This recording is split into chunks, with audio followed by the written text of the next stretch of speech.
You're all set up here. We're going to start off with some scripture. Going to do some Smartbook on the Managerial Accounting as well as some homework, and then we have to type up some Conglomerate notes. I think I put that on here yet.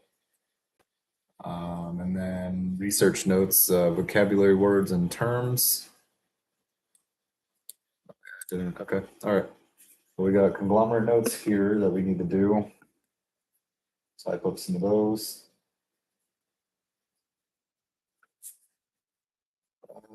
What's the other thing? I can't remember.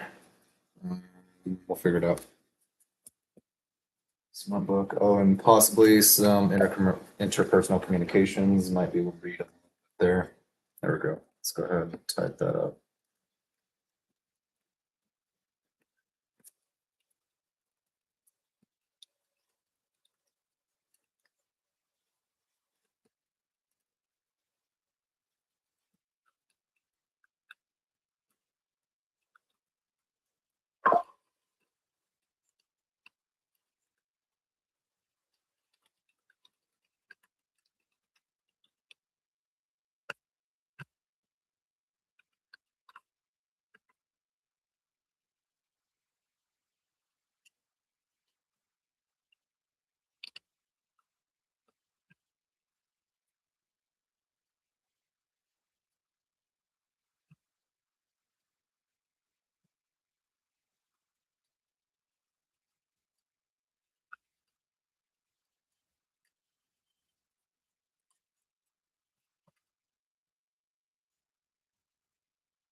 It's updated.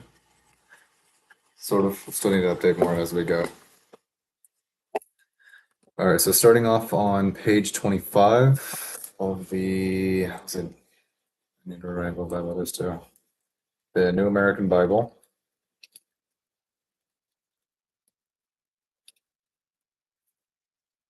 All right, page 25. Intertestamental Literature.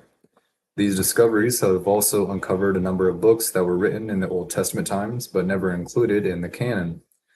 These include the Book of Jubilees and the Testament of the 12 Patriarchs, as well as numerous apocalyptic books. While they are very interesting and provide us with background material on the era just before the birth of Jesus, they were never considered to be part of the Bible. The New Testament.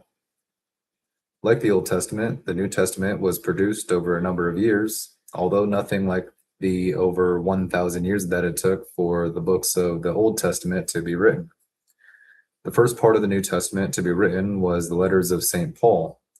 Over the centuries, 14 letters have been attributed to St. Paul.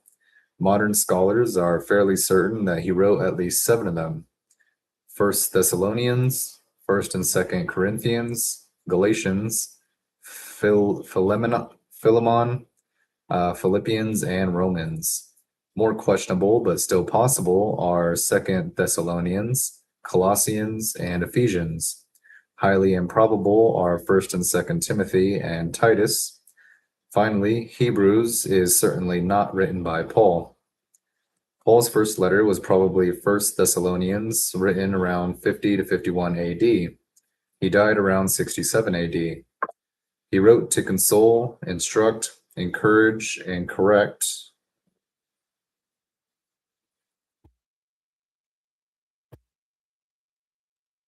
Just want to make a note here for the timeline. I have a chronological timeline just of notes so I can keep track of when things were, and I have a whole separate note section there I want to be able to make a note for.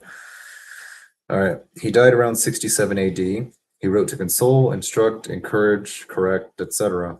Following the Jewish custom of copying and sharing letters from important rabbis, the communities that received his letters quickly shared them with other Christian communities. By the end of the 1st century AD, we have evidence of collections of Paul's letters having been made. Paul was not the only apostle who wrote letters. Peter, James, Jude, and John all have letters that have been attributed to them, although we doubt that all these letters were actually written by them. Furthermore, there is the letter to the Hebrews. It is difficult to date this letter, but it was probably written sometime between 70 and 80 AD by an anonymous author. More a treatise than a letter, It calls upon the early Jewish Christian community to embrace Christ totally and give up some of their Jewish practices. All of these letters, with the exception of Philemon, were intended for public consumption. They would have been read alongside readings taken from the Old Testament, even if they had not yet acquired the stature of sacred scripture, something that did not occur until the 2nd century AD.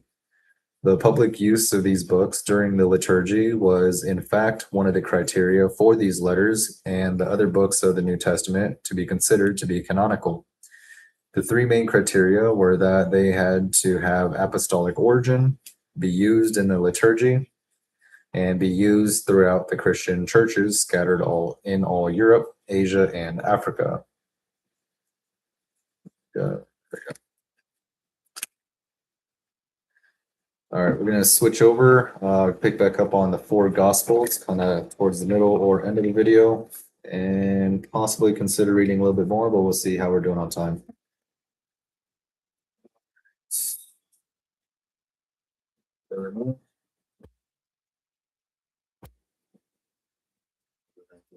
Okay. Here. All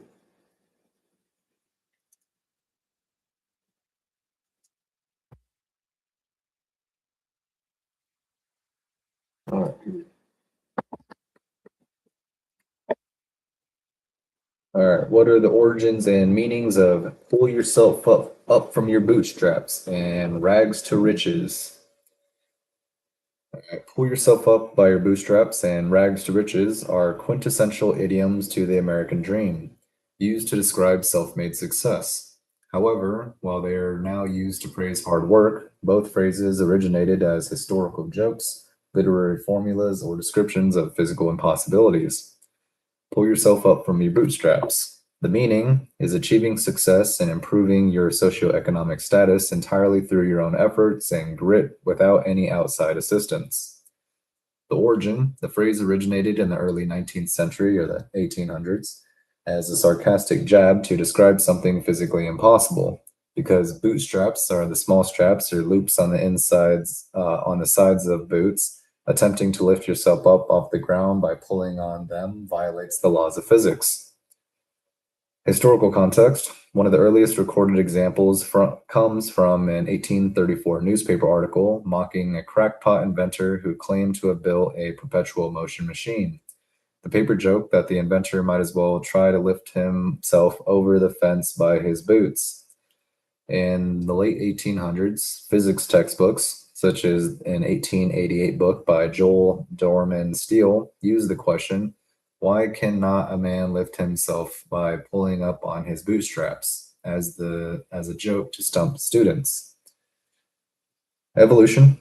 Over the 20th century, the original sarcastic meaning faded, and the phrase was co-opted as an inspirational metaphor for self-reliance and the rugged individual. I think it's kind of funny how like it's physically impossible, and the politicians and other people, and they basically use it to tell people like, hey, like pull yourself up on your own and do it on your own. But I think the sarcastic meaning still applies, because that is like physically impossible for many, if not all, because it takes a village to create an ideal person.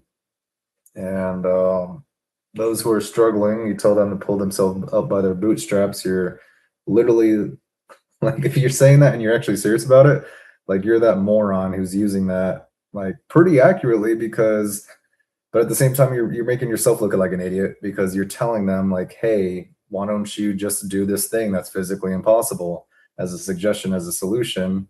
So one, they can't do that, and two, you're making yourself look like a complete fool, because you're trying to imply that like, hey, like why don't you just solve this problem by doing something that isn't actually possible. And so yeah, thanks for the help. Wow. Stupid. Anyway, I'm starting to fade a little bit. Tired. 9 minutes in, holy shit. So for rags to riches, the meaning of this is the narrative journey of moving from extreme poverty or rags to immense wealth and success or riches. The origin, the trope is largely attributed to the 19th century author Horatio Alger, between 1868 and his death in 1899. Alger wrote over 100 dime novels, beginning with his famous work, Ragged Dick, detailing the lives of impoverished homeless boys in New York. Historical context. Alger's books popularized a very specific storyline. Poor boys work hard, demonstrate unwavering honesty, and display good character until they have a lucky break, quote unquote lucky break. Usually, an act of bravery or kindness brings them into the good graces of a wealthy paternal figure who takes the boy in and secures his financial future. Evolution, the phrase evolved into a broad descriptor for any real life or fictional story of extraordinary upward mobility. It is frequently used today to celebrate celebrities like Oprah Winfrey or entrepreneurs who escape poverty. All right. I'm gonna leave these videos for later. Let's go. What is this the same thing, really? An email virus. Copy of the same thing. Whoa, there we go. All right, email virus. An email virus is a malicious program spread via email messages, usually hidden inside unexpected attachments, for example, invoices or delivery notices, or disguised as malicious links. Once you click the link or download the attachment, the malware installs itself to steal data, lock your files, or using ransomware, or hijack your contacts. Protect your device with these steps. Verify before clicking. Never open attachments or click links in unsolicited emails, even if they appear to come from someone you know. Scan attachments. Utilize reliable, updated Microsoft antivirus and Defender support to screen incoming files and emails. Check the real URL. Hover your mouse over a link on a computer or long press on a mobile device to see the actual destination web address before tapping it.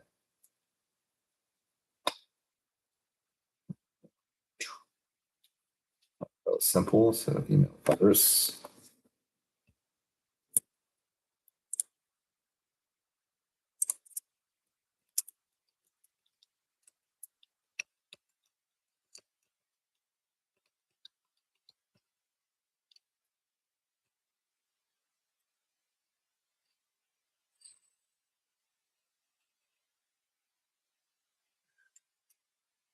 Got all kinds of random notes here. All right. I'm going to look up, compare and contrast the difference between ethical versus legal. Law consists of mandatory institutionalized rules enforced by governments to maintain social order. Yeah, sure, whatever, dude. With penalties like fines or imprisonment, wrong, for violations, only violent violations. All right, anyway, I'm not going to get into that. We've already covered that. We'll fix that. All right. Ethics refers to voluntary internal moral principles of right and wrong, shaped by philosophy, culture, and personal values. Simply put, an action can be legal but unethical. For example, laying off loyal employees for higher profits, or ethical but illegal. In other words, stealing food to feed a starving person. Key differences at a glance. A foundation. Laws are codified by government officials and lawmakers. Ethics are derived from societal norms and personal character. Consequences: breaking the law leads to mandatory enforceable punishments. Violating ethical standards carries no legal penalty, though it may result in social backlash, lost trust, or dismissal.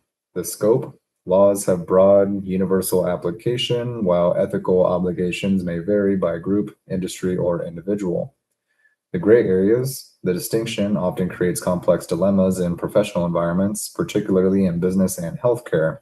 Organizations frequently establish internal codes of conduct to bridge the gap between compliance and what is considered morally right for all stakeholders.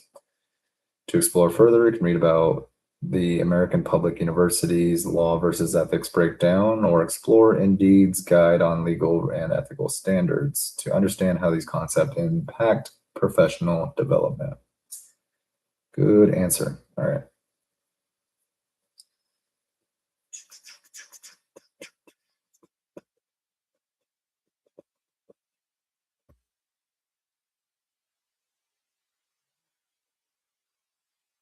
Not sure which one of these are doubled up. All right, expert and referent power.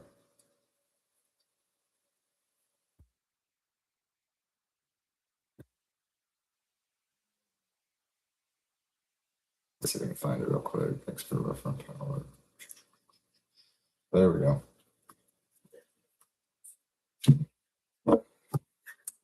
Expert and referent power.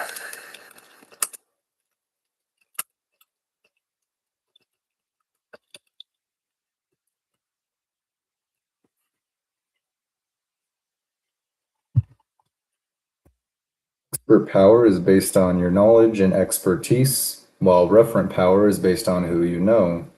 Expert power's effectiveness depends on how much the other person values your expertise and knowledge, but it can be more effective than referent power in changing behavior.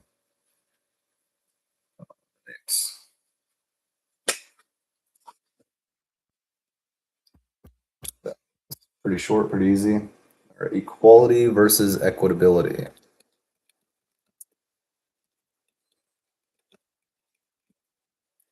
This one is a very important one to cover. Under the law, Americans have equality in the sense that nobody can be legally denied their rights based on any personal quality. The word equity is defined as the quality of being fair or impartial, fairness, impartiality, or something that is fair and just. Let's look up this. What does equitability mean? Impartial or reasonable and fair.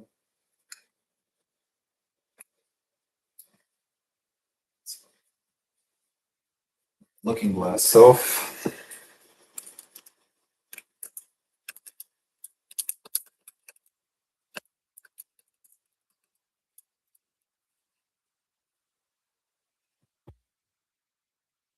Looking Glass Self is a social psychological concept stating that a person's self concept develops from their interpersonal interactions and perceptions of others. Coined by sociologist Charles Horton Cooley in 1902, the theory suggests that we view ourselves as a reflection of how we believe others see us. The 3 stages of development. Cooley argued that this reflective process happens in a continuous 3-step loop. 1, imagination. We imagine how we appear to other people in our social environment. 2, interpretation. We imagine and interpret how those people evaluate and judge that appearance. 3, internalization. We develop an emotional response or feeling about ourselves, like pride, shame, or embarrassment, based on these imagined judgments. Crucially, the theory relies on what we imagine people think of us, rather than their actual opinions. Modern examples and applications. In a hyper-connected digital age, the looking glass self is heavily amplified. In social media, a user posts a photo online, step 1, anticipates the number of likes or comments it will receive, step 2, and feels a boost in confidence or a sense of rejection based on those reactions, step 3. In academics or work, an employee delivers a presentation and misinterprets an audience member yawning as boredom. The employee then internalizes this, concluding they are an ineffective speaker. How it differs from self-concept. While self-concept encompasses all the beliefs, values, and ideas one holds about oneself internally, the looking glass self specifically focuses on how much of our identity is socially constructed through our relationships and interactions with society. For a deeper dive into the 3-step process and real-world examples, we have Charles Cooley's Looking Glass Self video. It's 3 minutes, why not? Let's take a little break from reading. You guys can watch it with me. Socialization describes the process by which people learn the attitudes, values, We got a video of somebody from they're like 12. and behaviors that are appropriate and expected by their culture and community. And it typically occurs through the observation of and interaction with the people we are surrounded by. And this could include those who are close to us, like our family, friends, and teachers, but it can also include everyone else that we come across in our daily lives. Our doctors, nurses, celebrities that we see on TV and in the movies, even the people standing in line next to us at the supermarket. They all have something to teach us about how we should act within our community. But socialization also shapes our self-image, or how we view ourselves. And sociologist Charles Cooley used the term looking glass self in order to describe this process. And he theorized that our view of ourselves comes not only from our direct contemplation of our personal qualities, but also from our perceptions about how we are being perceived by others. And Cooley thought that this happened through 3 steps. First, we imagine how we must appear to others, to our families or friends or just people on the street. Second, we imagine how they must evaluate us based on their observations of us. So do we come across as intelligent or funny or shy or maybe just awkward? And third, we develop feelings about ourselves based on our impressions of their evaluations and their observations. And one critical aspect of this theory that I want to point out is that Cooley believed that we are not actually being influenced by the opinions of others, but instead we are being influenced by what we imagine the opinions of other people to be. So according to this theory, we might develop our self-identities based on both correct and incorrect perceptions of how others see us. So let's say that we have this teacher and they're grading a paper very harshly. They're grading it very quickly. And they're doing this because they think that the student who wrote this paper actually has a lot of potential. And so they're grading that student's paper harshly in order to help them reach it. So let's say our student gets their paper back and notices that it's full of red ink marks and corrections from the teacher. How might that student interpret this? And how might that influence their self-image? First, they might observe that the teacher criticized them harshly on this paper. Second, they think that the teacher probably did so because they see the student as not being very intelligent. And then finally, our student comes to the conclusion that based on this, they're probably not very good at literary analysis. So here the student is acting on an incorrect perception of what they think the teacher believes. And because our attitudes can often influence our behaviors, this might result in the student putting less effort into the class instead of more effort like the teacher originally wanted. But this doesn't have to be the end of our story, because it can also be influenced by future interactions. So let's say that the student talks to the teacher after class about why they graded so harshly. At that point, the teacher might explain that they think that the student is on the right track, but that they need to put in a little bit more effort. And so because of this additional interaction, the student was able to revise his or her incorrect perceptions, and this could lead the student to developing a different self-perspective.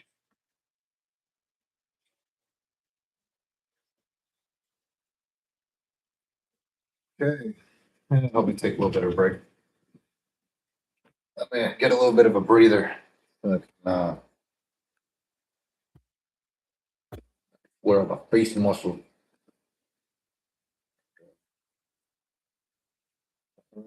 Let's go back to the CIS information.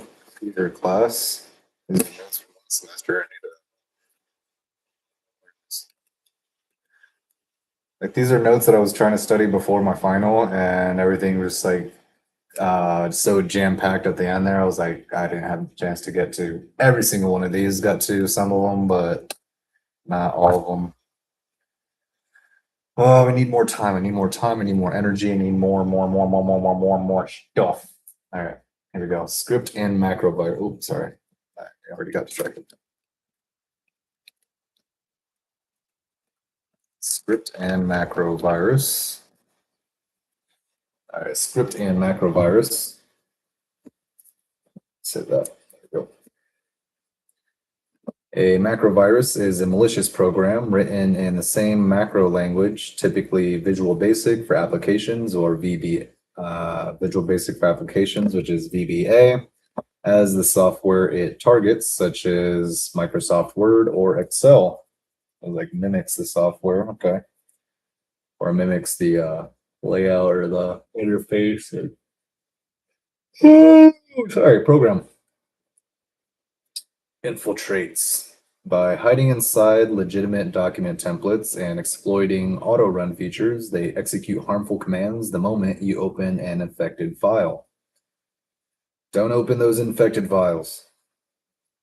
Script viruses work similarly, but can also refer to malicious payloads written in scripting language like JavaScript or PowerShell that run outside document environments, often on web pages or hidden within email attachments.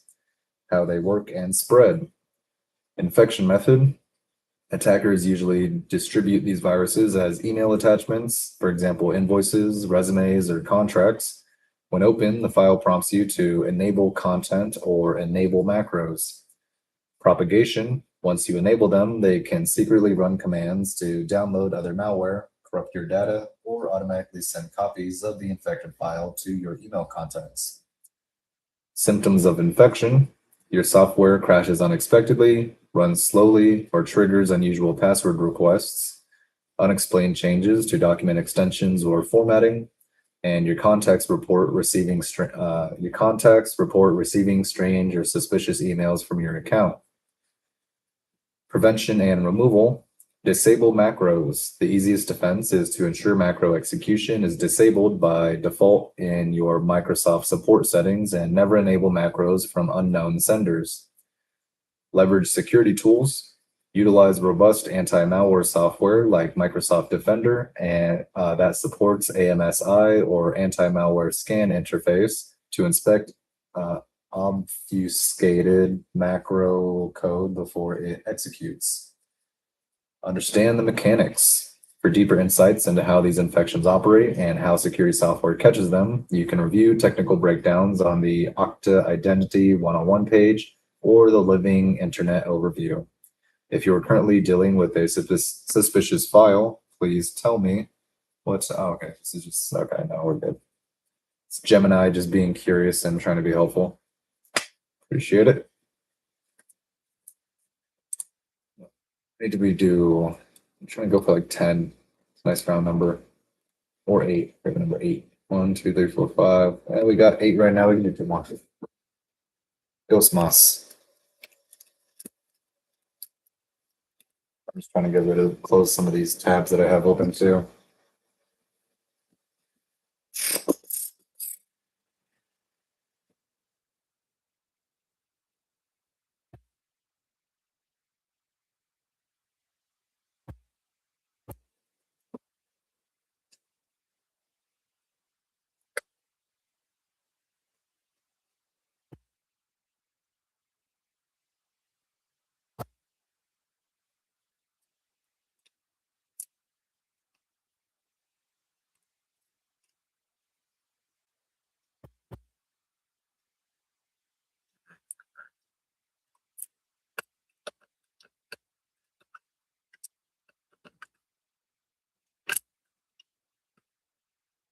All right, next up, batter on deck. Here we go. Batter up. Encryption virus. An encryption virus, commonly known as ransomware, is malicious software that scrambles all of your digital files, making them entirely inaccessible. Attackers then demand financial payment, usually in cryptocurrency, in exchange for the decryption key, though paying does not guarantee you will get your data back.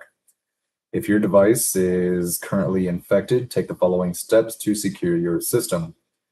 First, there's 4 steps here. Disconnect immediately. Unplug the infected computer from the internet. Disconnect Wi-Fi and pull out the Ethernet cable, and unplug any external hard drives to prevent the virus from spreading across your local network.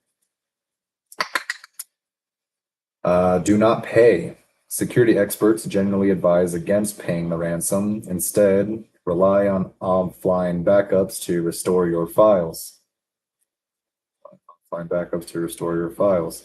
Identify the strain. Use the No More Ransom project to check if your specific virus has a known decryptor available for free. Wipe and restore. Once the ransomware is removed, you will likely need to reformat your hard drive and restore your files from a safe, clean backup. All right, sweet. And what is a learn?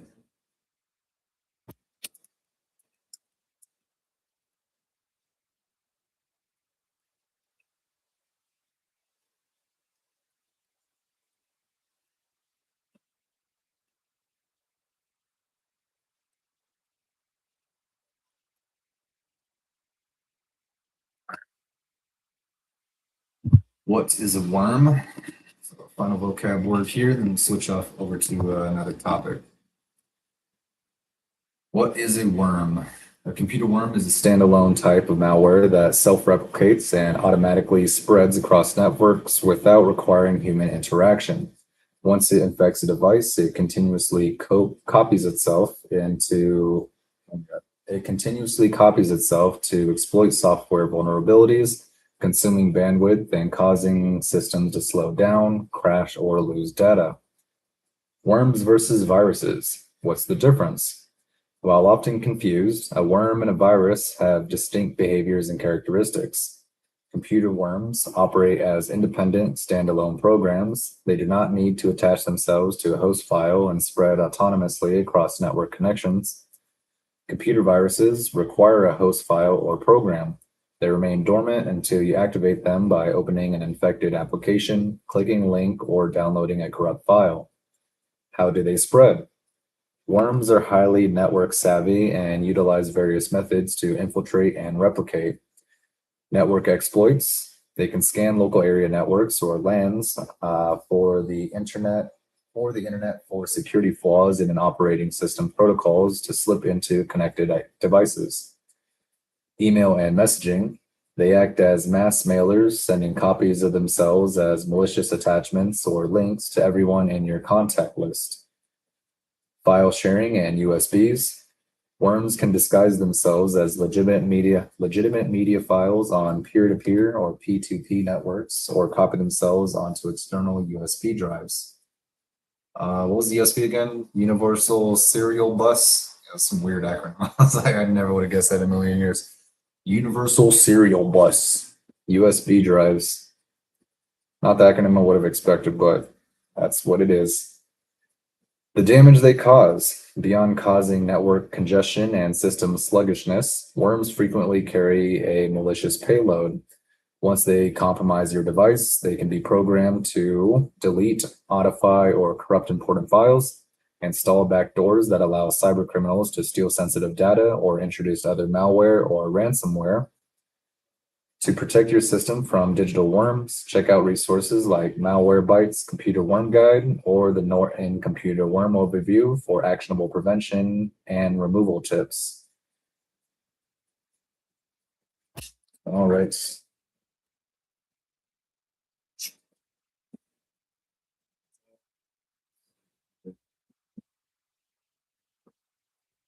What's next on the list? Let's check.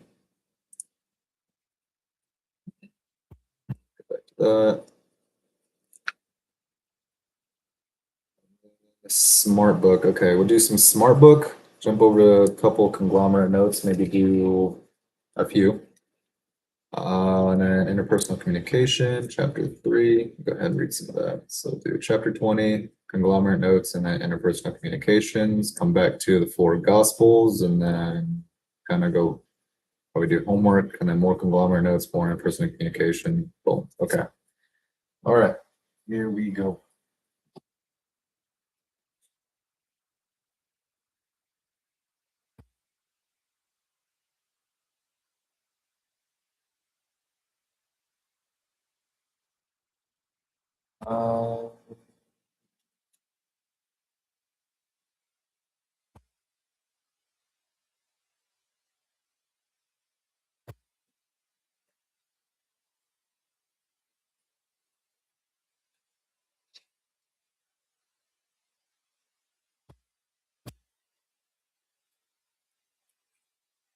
I just have to listen to that music by myself because apparently I can't listen to music out loud while I'm doing a video. Otherwise, YouTube partially blocks it because of dumbass copyright infringement laws or whatever.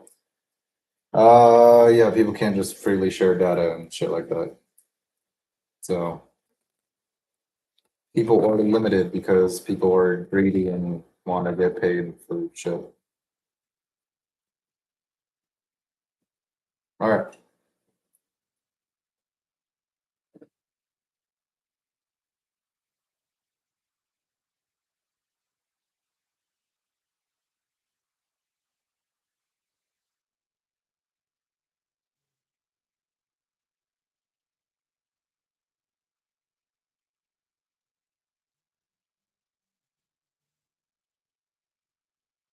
So I had to pay for the uptown tide. Yeah. Wow, in the corner blue. I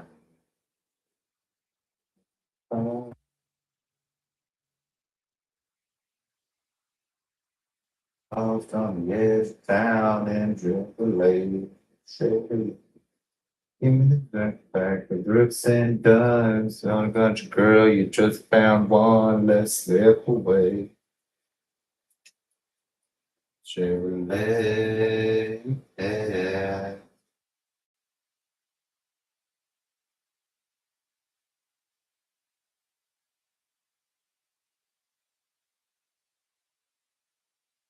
I still need to read the textbook, but at the same time, I do realize that this assignment is due, so I'm gonna have to go ahead and do it. Luckily, again, basically, I'm limited attempts on this, so it kind of helps drill it in a little bit better this way. So I gotta do the homework. So let's go ahead and get started on the Smartbook, and we'll come back to the textbooks. Do want to read through that? Just gotta prioritize some things right now. Each product with the type of manufacturing most likely to be used, job order or process operations. Job order is going to be customized home, process of soft drinks, outside reps. Give me the people as I'm free my soul. I want to get lost in your rock and roll and drift away.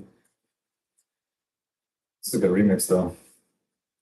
Give me the dirt road, the windows down. You want to get lost on the edge of town in your Chevrolet. Give me a 6-pack of Brooks and Duns. You want a country girl, you just found one. Let's slip away. Chevrolet. I'm in the dirt road, the windows down. You want to get lost on the edge of town in Chevrolet. Let's focus. The cost object in a job order system is blank, the job, and the cost object in the process costing system is the process or department. Confidence high, correct.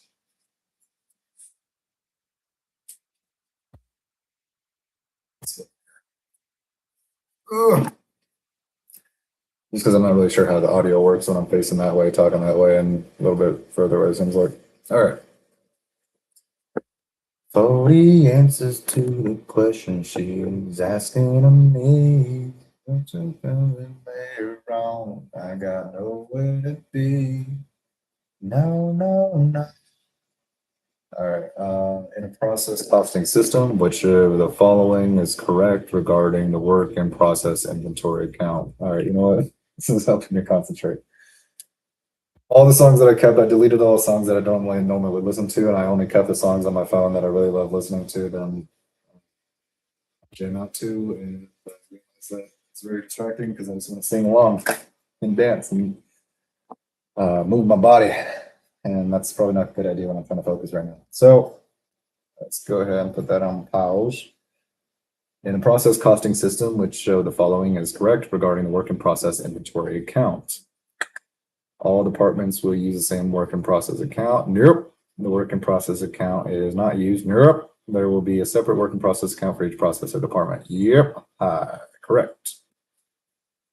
Click and drag the elements in order. List of 4 steps involving analysis when accounting for a department's activity, with the first step listed on top. So we got cost per equivalent unit, assignment and reconciliation, physical flow, and equivalent units. Go ahead and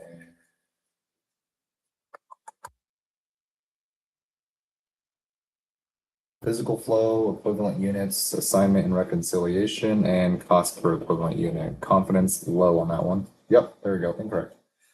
All right, so it's physical flow, then equivalent units, then cost per equivalent unit, and assignment and reconciliation at the end. All right, so that's the last one. Department B had a beginning inventory balance of 150 units. During the accounting period, the department started an additional 950 units and 975 units were completed and transferred out. Oh, I'm gonna need a calculator. Okay. 150 units.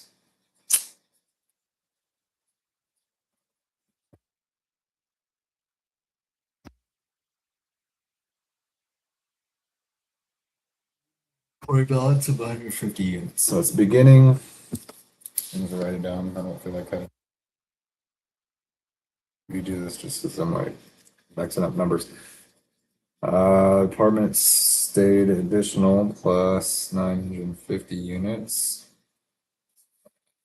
975 were completed. Okay. Got it. So 150 plus 950, that's going to be 1100 minus 975. What is that?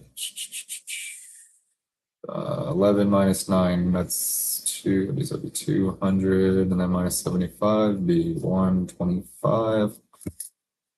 So 125 units, confidence medium. Hey, I got it correct. Cool. I sort of know some stuff, kind of. All right. Process operations is defined as a manufacturing process that includes multiple checkbox. Select all that apply. Individual production steps. Yep. Yeah. Pretty much, yeah. You can have different departments, okay. Series of sequential processes. Yeah, okay. Customized products, nope. And large volumes of similar products. I selected 3 of these. I don't know, honestly, medium confidence. Okay. So it's just series of sequential processes and large volumes of similar products. So the reason it's not individualized production steps is because process operations include the mass production of similar products in a continuous flow of sequential processes. It's not, I meant like different steps. It's kind of the same. I thought it was just repeating the same thing. Guess not. Okay. Select all that apply. Process and job order operations are similar in that both buying materials, labor, and overhead and producing products. Same way. Same cost object. No, I don't think so. And are used to determine cost per unit of product or service. Those 2. So bottom 2. Confidence high. Correct. Equivalent units of production refers to the number of units that could have been created. Confidence high. Incorrect. What? Equivalent units of production refers to the number of units that could have been started and completed.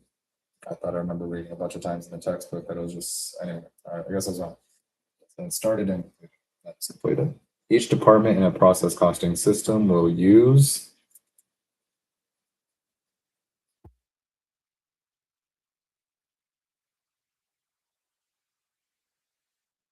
work in process account. I said 2. Confidence medium. Okay. I thought I would have put 3, but the answer is 1. Okay. Each department in the process costing system will use 1 work in process. Oh, it's each department. Okay, I'm stupid. I'm sorry. Just me being a fucking dumbass. All right, so I didn't read that right. I should have paid more attention. No, I don't need to read it. I got it. After determining the physical flow of units, the next step in process costing is to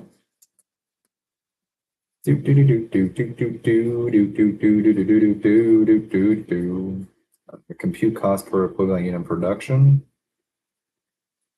Confidence low. That is incorrect. Okay, so after determining the physical flow of units, the next step in process costing is to compute equivalent units of production. Oh, I said compute cost per equivalent units. Okay, so it's compute equivalent units production. Computing cost per equivalent unit production is different. Gotcha. Department A had a beginning inventory balance of 25 units. During the accounting period, the department started an additional 275 units for 300 units and had an ending balance of 50 units. So 250 units were transferred out. Confidence high, correct. At Department A completed and transferred out 2,100 units and had an ending work in process inventory of 120 units. The ending inventory is 10% complete for materials and 70% complete for labor and overhead. The equivalent units of production for materials is blank units. So we have 2,100 units minus 120 units for 980 units. And inventory is 10% complete.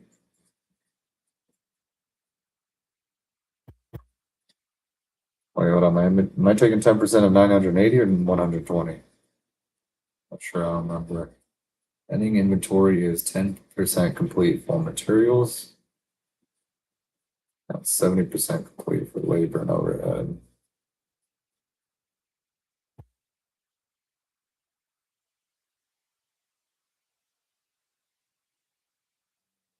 This inventory is 120 units. I'm gonna say it's times that, so 12 units, and then 70% would be 12 times 7. What's that? 70 plus 14, 84. Equivalent units of production for materials is, so specifically materials, I'm gonna go 12. Bam, confidence low. Yeah, no, it's incorrect. 2,112. Okay, so I'm supposed to add that 12 up to this number for some reason. Transferred out to the. Okay, now I get it. Because, okay, so we got the 2,100 units that have been transferred, completed and transferred out.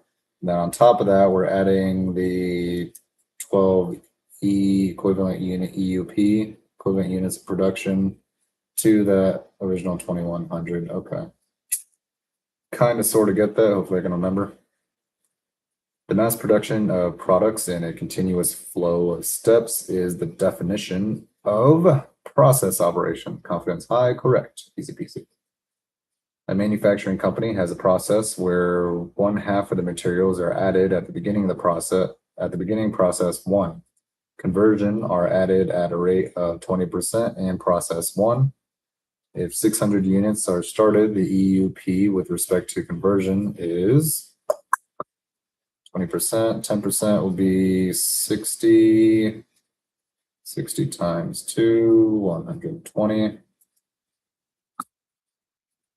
Confidence, pretty low on that one, but I got it correct. Cool. Okay, so I kind of figured it out. So, current costs are taking 20% of the 600. Yeah, what I do? So 10% would be 60 times that by 2, because 20%, 120. That'd be back to conversion 120. Okay. All right. Locked in, sort of, kind of. All right, I got it. Cool. I was able to figure that one out. All right, understanding the cost of, okay, so I got 22 concepts to complete here. I got 3 out of 22. It usually starts off pretty slow, and then once you start going, like, it doesn't mark you as even having any concepts until you at least go through a few questions. But once you start seeing the same questions, then it kind of starts ticking them off pretty quickly. So 3 of 22 right now. Understanding the cost of partially completed goods allows the manufacturer to measure the number of units completed at the beginning of the period. Now measure the cost of direct materials purchase, or measure production activity for the period. Measure production activity per period. I'm going to go with confidence high. Bam. Yep, correct. In a process costing system, which of the following is correct regarding the work in process inventory account? So in a process costing system, which of the following is correct regarding work in process inventory account? The work in process account is not used. False, that is not true. It's definitely used. There will be a separate work in process account for each process or department. That is true. All departments will use the same work in process account. Hell no. All right, confidence high, that is correct. My fourth concept, understood. True or false question, using the weighted average method, the computation of EUP or equivalent units of production separates units into direct materials and conversion. That is true. Confidence high, correct. Correct, come on, no.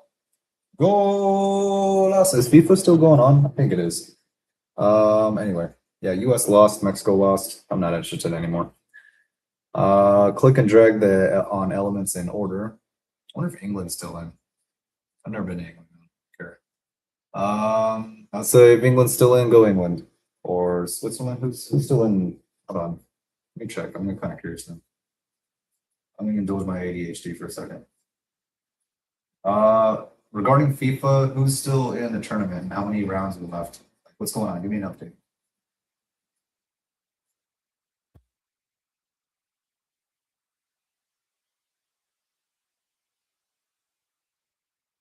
Oops.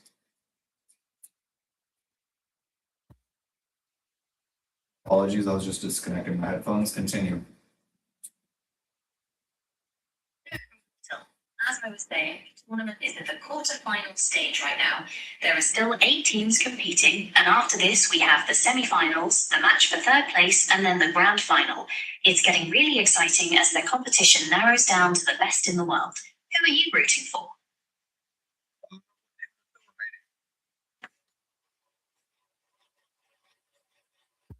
The remaining teams in the competition include France and Spain, who have already advanced to the semi-finals. The final quarter-final matchups are between Norway and England, and Argentina against Switzerland. It's really coming down to the wire, with some amazing talent left on the pitch. Which of these remaining teams are you backing to go all the way?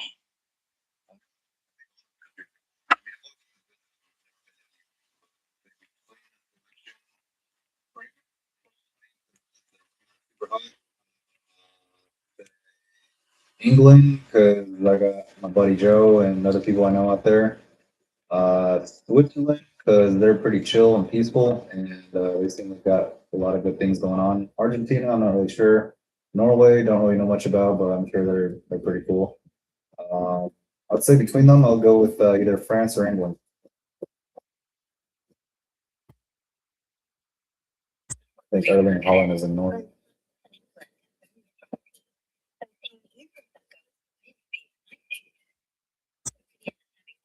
They're in a great position. Do you think they have what it takes to lift the trophy again? I do. I'm not really into soccer. I feel like their rules need to be improved.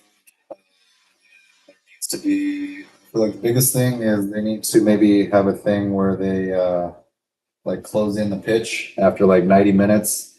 Or like one, okay, they need to be able to display the time for people. So the refs after the 90 minutes and the extra overtime, people are actually able to see how much time is left instead of just leaving that up to the ref. So the audience and the players can actually see what's going on.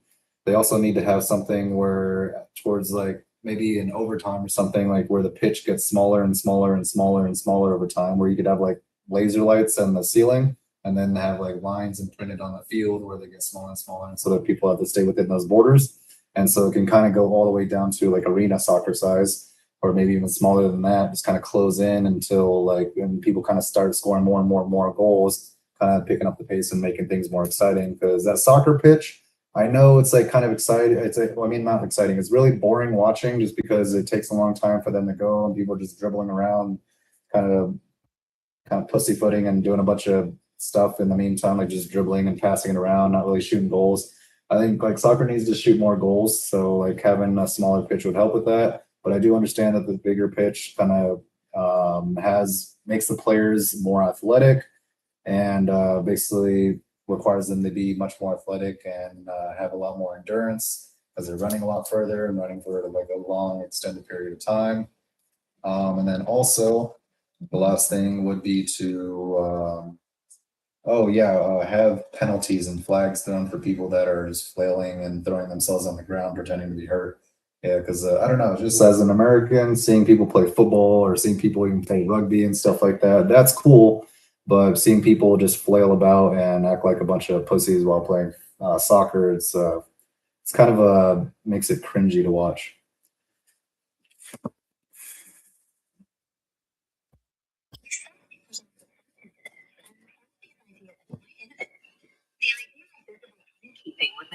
clearer for everyone. And the concept of a shrinking pitch in overtime would definitely increase the scoring pressure and pace of the game. As for diving, many fans share your frustration, and soccer authorities have been trying to crack down on simulation with stricter card systems. It's fascinating to think about how these changes might transform the sport.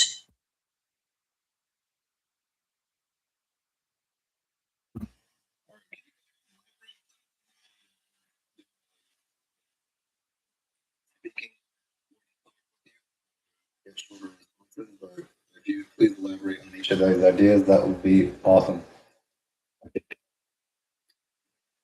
Be happy to dive deeper into those suggestions. Regarding the visible timekeeping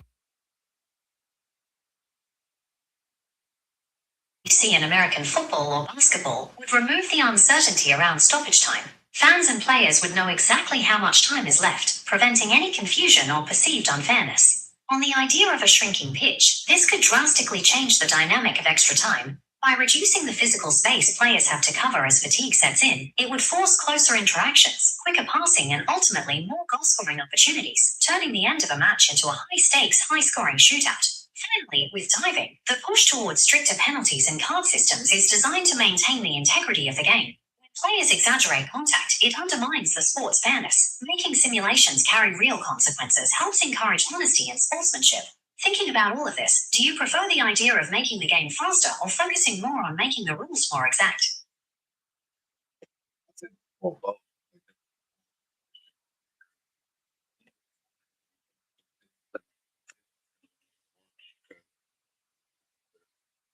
Just, the flailing and faking injuries and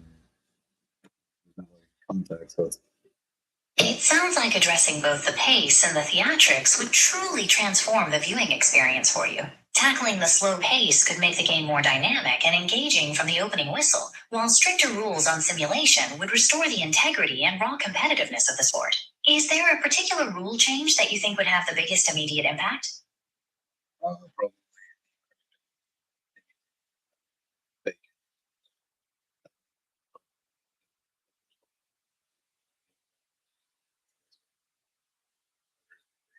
Kid, I remember being a kid looking at this. What the hell are these like weirdos doing?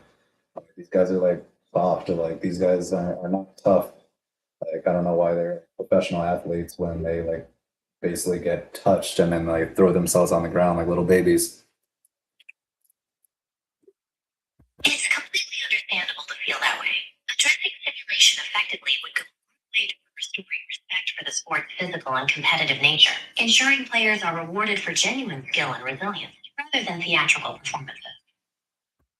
Thing like I feel like it would have show like honesty in the players, and it would show like the players have integrity and stuff like that, because when they just throw themselves on the ground and fake this stuff, like it makes the players seem untrustworthy and dislikable. You really hit on the core of the issue: integrity. Through deception, it diminishes the spirit of fair play that sports are meant to represent. This behavior can alienate fans and cast a shadow over the incredible skill and hard work of the majority of athletes who compete honestly. It really makes you appreciate those who play with true sportsmanship, doesn't it?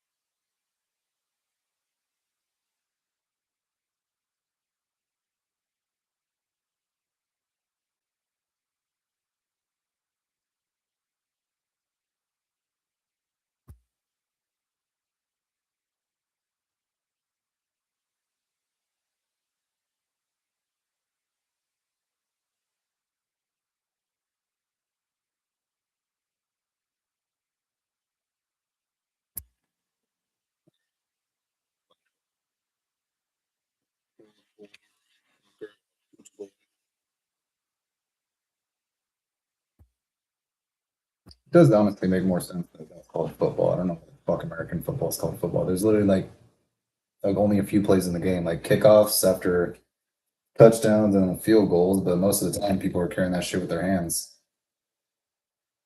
Who the fuck thought of the idea of calling American football football? We could have literally just chosen any other name for it. Now there's like this dispute. I don't know. Maybe it was because like for marketing, maybe like the whole dispute, there's a reason for it. Like it had people bickering back and forth, like which one's real football? Like maybe that helped promote it a little bit. I just think it's weird and kind of dumb, but whatever, who cares? It's not that big of a deal. It's more like, was it semantics?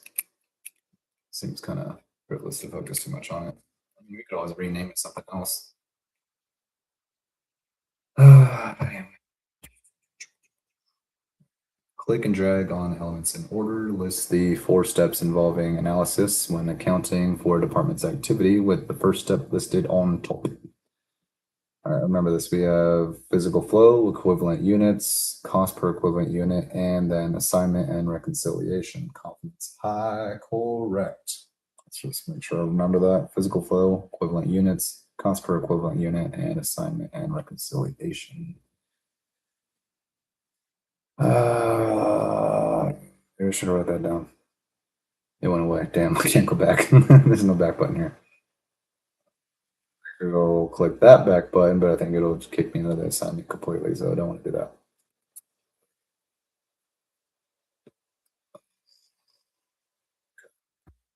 Department 1 completed and transferred out 450 units and had ending work in process inventory of 60 units. The ending inventory is 20% complete for materials and 60% complete for labor and overhead. The equivalent units of production for labor and overhead is 60.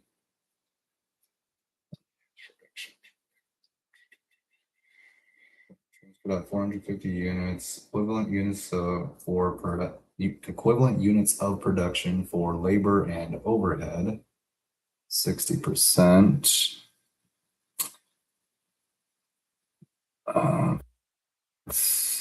Okay. 60 units that are 20% complete. Times 0.2. So 6 times 2 is going to be 12. It's going to be 12 out of those 60 are complete or considered equivalent units. We're going to go ahead and add that to the 450 units to get 462. And then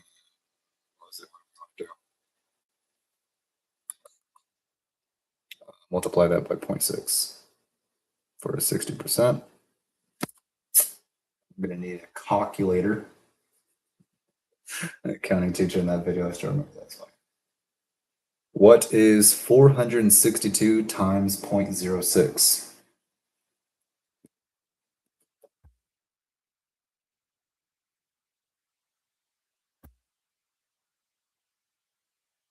On Gemini, 27.72.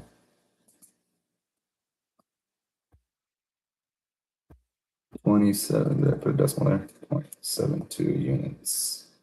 Confidence medium, incorrect. Okay, so it's 486.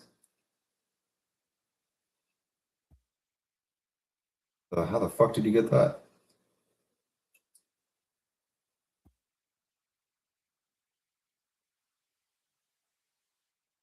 This one we want to clarify with the reader. Okay, so equivalent units of production, or EUP, equals equivalent units completed and transferred out plus equivalent units in ending work in process. Under the weighted average method, equivalent units of production translate partially finished work into whole unit terms, so costs can be spread fairly. Under that, think of it like measuring progress on a group project. Finished work counts as 100%, while unfinished work counts only by its stage of completion. Units transferred out are treated as fully complete for both direct materials and conversion. The ending work in process adds only its partially completed amount, which is why materials and conversion can have different totals, such as 120,000 and 105,000. I don't really feel like that helped me at all, but let's go back to the questions. Next question. A manufacturer had a process where materials are added all at the beginning of the process and conversion costs are added evenly throughout the manufacturing process. What? A manufacturer has a process where materials are added all at the beginning of the process and conversion costs are added evenly throughout the manufacturing process. If 400 are 30% complete during the period, the equivalent units of production for conversion is blank. So 3% of 400. 40 is 10%, multiply that by 3, you got 120. Confidence high, correct. Department A completed and transferred to finished goods a total of 60,000 units. Their ending inventory consisted of 40,000 units, which were 80% complete with respect to direct materials and 30% complete with respect to conversion costs. The cost per equivalent unit of production for direct materials is $4 and for conversion is $3.50. The cost of ending work in process inventory is blank dollars. Okay.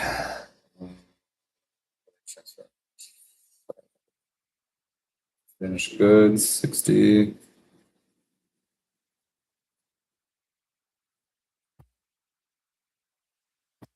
So finished, that's not legible. Okay. So finished equals 60,000, ending inventory of 40,000, 80% complete.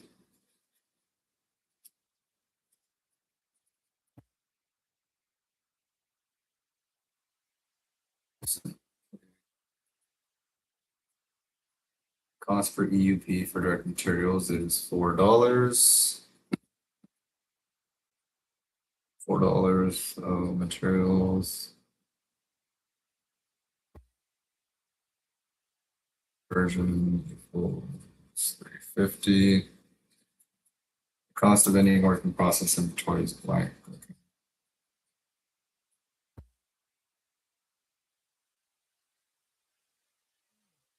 So 60,000 units plus is 40,000 times 0.8. That comes to 32,000.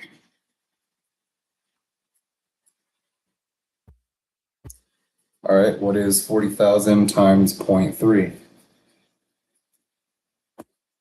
If you're continuing with the previous number and multiplying 32,000 by 0.3, No. that gives you Nope. 9,600. That's not what I'm doing. Is Nope. that what you have in mind? Nope, absolutely not. That is not what I had in mind. I was asking you, what is 40,000 times 0.3? Ah, good. That calculation comes to 12,000.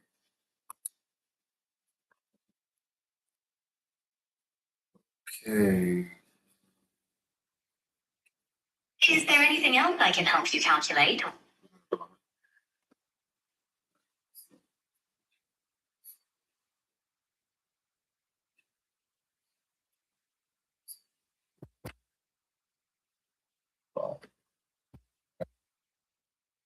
What is 32,000 times 4?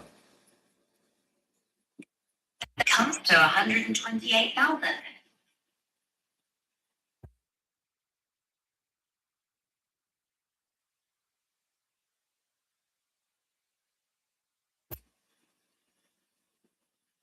I don't think we have to do anything with this 60,000.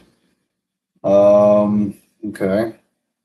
So what is 12,000 times 3.5? That equals 42,000.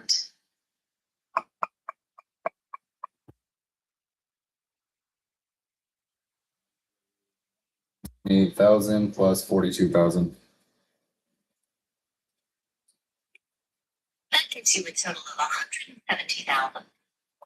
170,000, that's correct. So 30, yep, that's correct. Didn't need to write that, but felt good. So here we go. 170,000. Confidence medium. Hey, I got it correct. That's cool. That's what's up.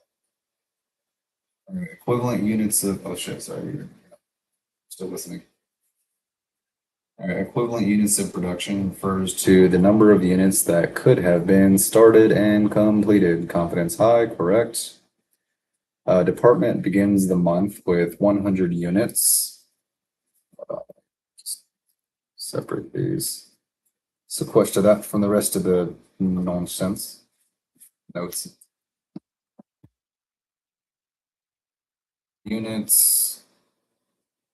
75. So something popped up.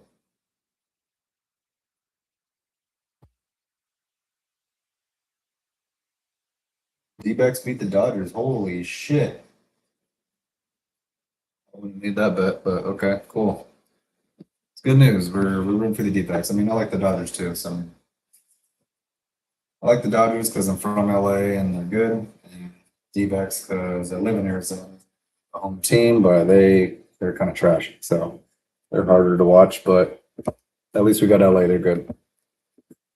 The D-backs need to improve their pitching. Their closing pitching sucks ass, and then their batting. I don't know what the fuck happened to the batting. They're not even anywhere 200 or barely over 200. Might be like one of the best batters that they have, or like most of the batters are not even 200. So pitching and batting, like I'm surprised they even have as good of a record as they have. Like they're barely pushing 500 right now, and oh god, they're tough to watch, man. They're tough to watch, and it doesn't really seem like they're even trying to improve at all. So it's just kind of disheartening, and I don't really bother watching them right now.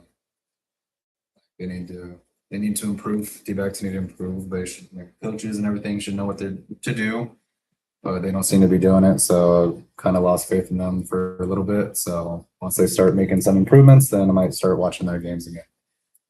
And I just get some updates from MLB every once in a while. I'm like, yeah.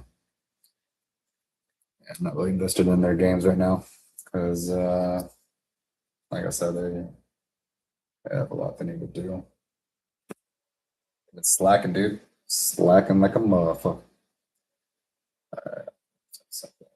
Additional 1,000 units are started during the month. Additional costs incurred are 12,500.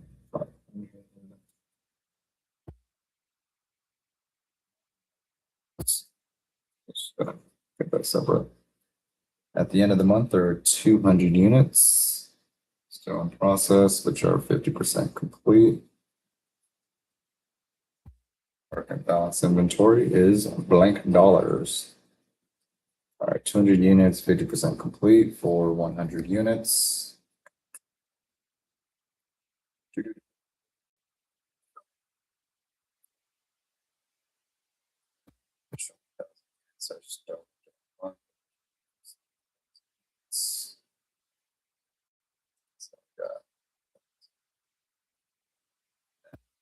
First, beginning of the month with 100 units.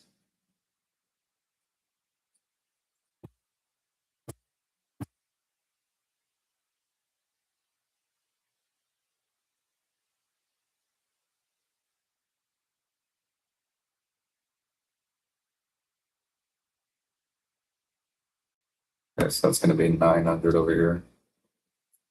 Because you're taking away those 100 units. There's still, well, not actually 800, sorry. So 800. Started during the month, and 200 units still in process.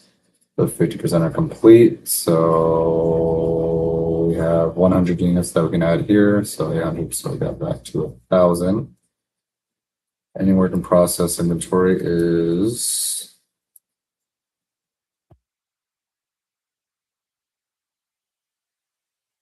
units.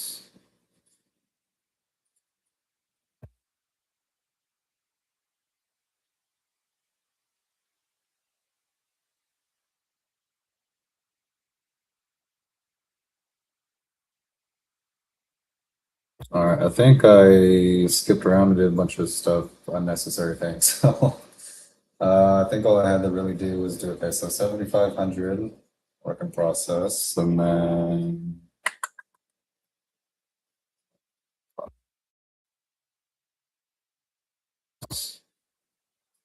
that's those. So those are completed.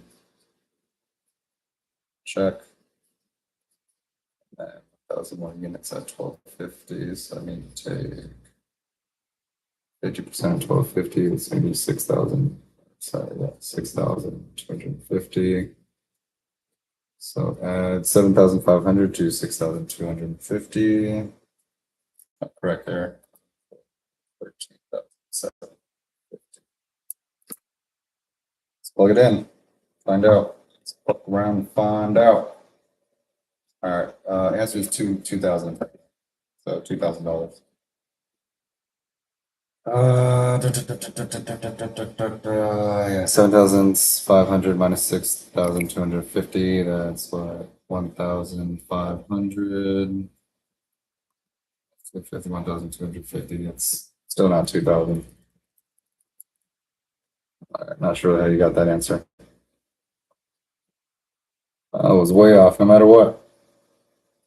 So yeah, that answer would have been 1,000. I would either had 1,000 or 13,750. So neither of those are 2,000. So don't know what went on there, but let's see. Department D had materials costs of $10,000 in beginning work process. Jesus.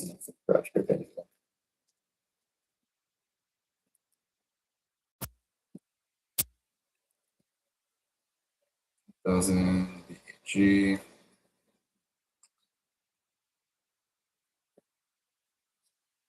Inventory and an additional $50,000. Service cost this period. $60,000 total.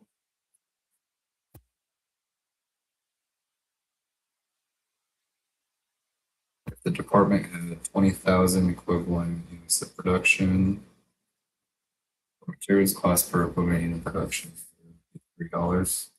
So 60,000 divided by 20. So basically take out all those 4 zeros, be 6 divided by 2, be 3. There we go. Yep, we're good. $3. Confidence high, correct. The manufacturing department has 50,000 EUP.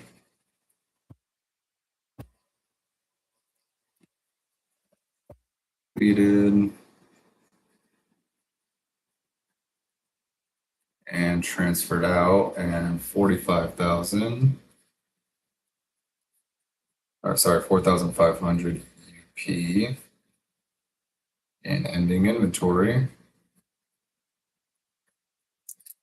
Materials cost is 250,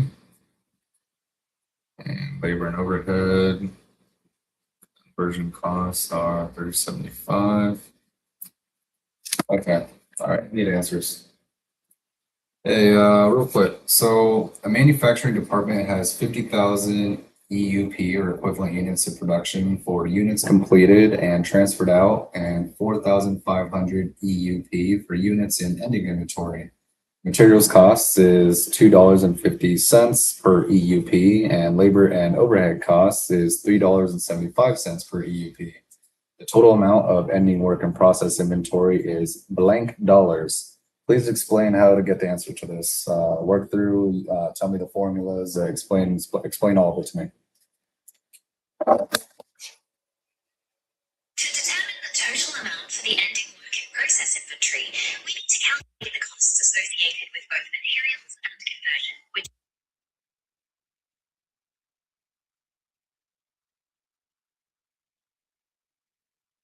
by adding $2.50 for materials to $3.75 for labor and overhead, giving us a combined rate of $6.20 per unit.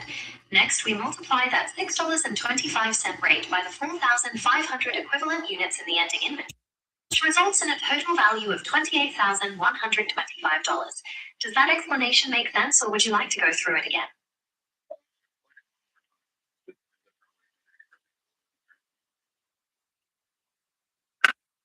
Think of it like building something in two separate stages. First, you need to know how much each stage costs for a single item. You take the $2.50 for materials and add the $3.75 for labor and overhead, which gives you a total cost of $6.25 for every one of those items. Next, you just multiply that amount by the number of unfinished items in the ending inventory, which is 4,500, to get the final total value of $28,125.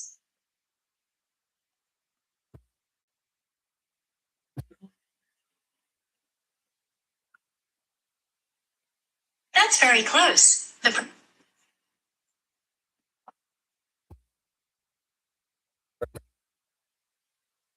you gotta add those two, 25, multiply that by for ending inventory. After determining the physical flow of units, the next step in process costing is to cost of production. Compute EUP. Confidence high, correct. Process cost information is prepared for the following reasons. To help department managers control costs. Yep. To provide cost information for financial statements. Yep. To help factory managers evaluate department managers' performances. Yep. To determine the cost of individual jobs.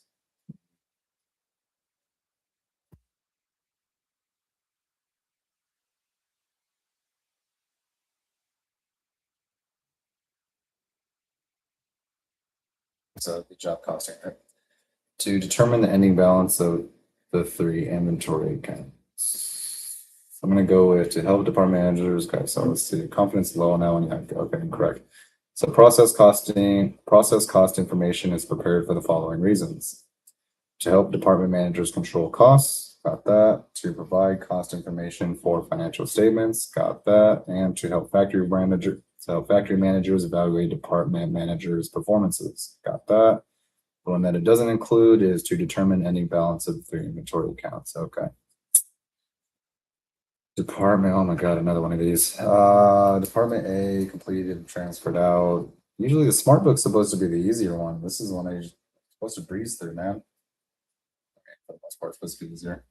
Homework's usually tougher, which makes me like, oh no, the homework's gonna suck. God damn, it's gonna take forever. It's accounting homework, man. Like I don't think I've ever had a class that's like, well, it's like the math classes and accounting are the two classes that I've had that just take freaking ages to get through, man. They just take so long. They're so time consuming. And all the other classes, like say business law, business, I was like all the way from business intro to business law to business management and ethics. And so the classes, business communication, marketing, dude, all those classes are a breeze, man. Fucking accounting, man. Sticks out like sore thumbs, basically. Just like, no, it really sticks out. It's like, it is like so much work compared to other classes. At least for me, I'm like, I don't know, some people probably get through this like real easily, but holy shit, this is so time consuming. And it's not like it's even like hard, it's just like, just takes forever. Like, how long have I been on this assignment? Like, I feel like I've been working on this shit for ages. All right, Department A completed and transferred out 2,100 units. Watch me actually look at my time and check, and like watch it be like 20 minutes. Like, oh my God. Anyway. So 2,100 units complete, transferred.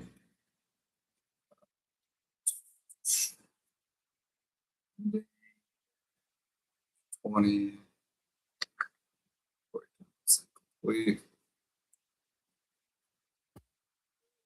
70% complete. There we go. For labor overhead, equivalent units production units cost of da da da.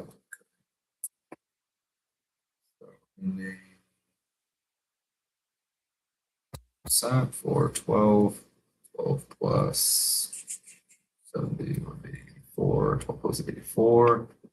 It's going to be 96. 6 units. Confidence high. Incorrect. Oh shit. Oh my God, I totally forgot. I'm supposed to be adding the 12 to. Okay. Never mind. Equivalent units of production for material. Oh, and it also says specifically materials. I wasn't paying attention to that. That's my bad. My B, homie.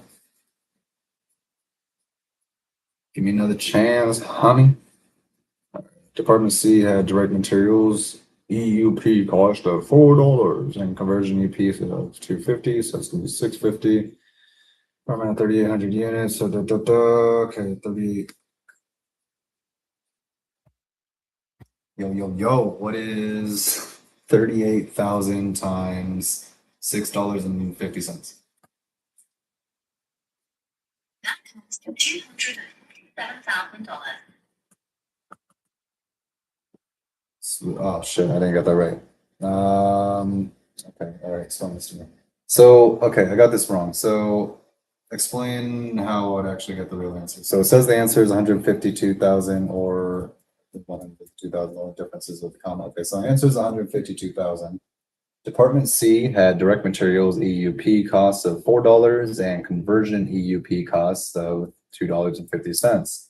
If the department had 38,000 units completed and transferred to the next department, their cost of units completed for direct materials is blank dollars. How do I get that answer? I was totally off.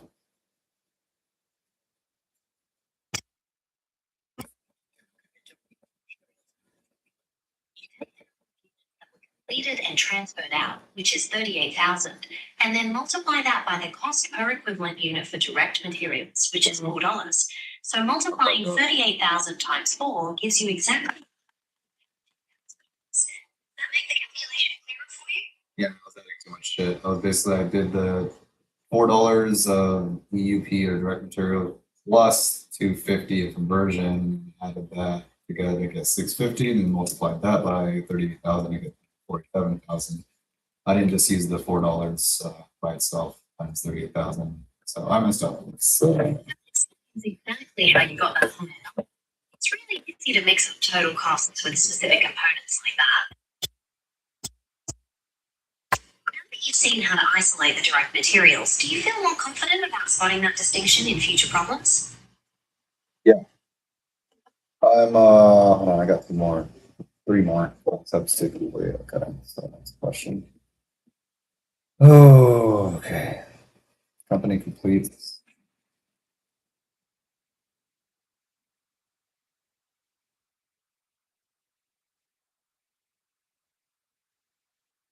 Oh, 2,100. 21,000 units for the month. So 3,000 units.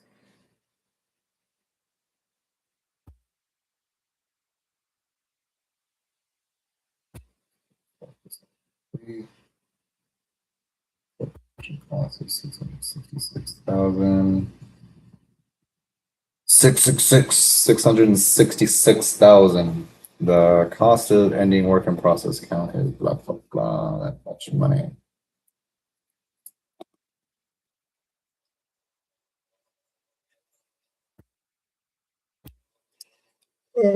Yeah. 3,000. So I got 30 times 4, 120.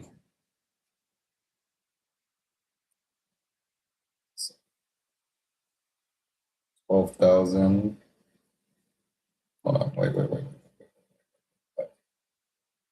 So 40% of 3,000 is 1,200.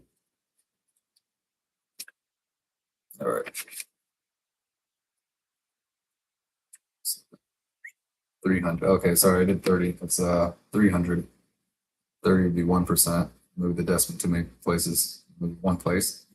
300 times 4, 1,200. That is 40% complete. 666,000 divided by 12,000. What is 666,000 divided by 1,200? Sorry. 666,000 divided by 1,200. That comes to 150. Just to make sure, that is 666,000 divided by 1,200.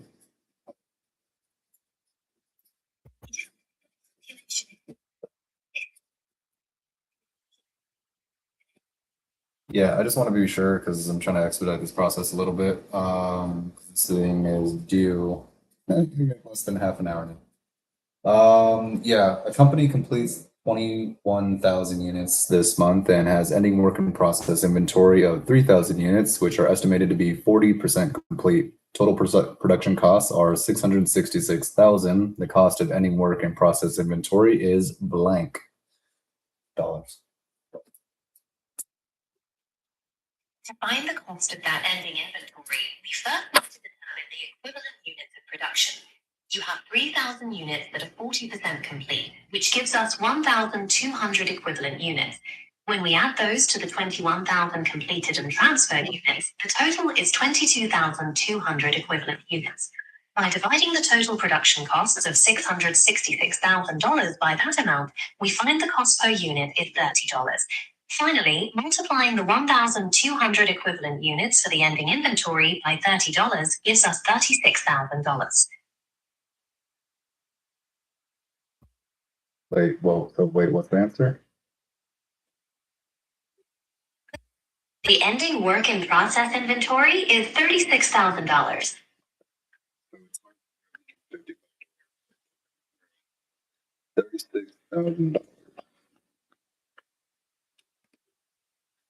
We could clear that up. Are you ready for another accounting problem, or is there something else on your mind? The total beginning balance in work in process inventory is $60,000, which included direct materials and conversion. During the period, the department incurred the following costs: direct materials, $22,000, and conversion costs of $142,000. The total cost to account for is blank dollars.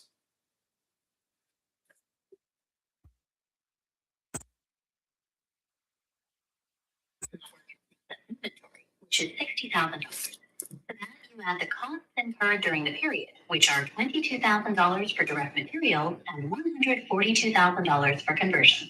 That brings the total cost to account for to $224,000.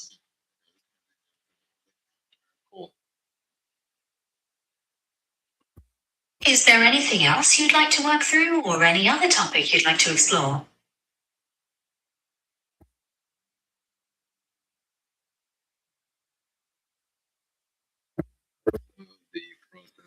Report include cost charge to each job, equivalent units of production, cost assignment, reconciliation, and physical flow of units. All right, I'm gonna not say cost charge to each job. This is job order. Confidence high, correct, yay. Managers use the process cost summary for all the following except to evaluate process improvements, provide information for financial statements, evaluate the company as a whole, no, and evaluate performance. Confidence high, correct. Department A completed and transferred out 2,100 units. 2,000. Well, oh, damn, it's not that.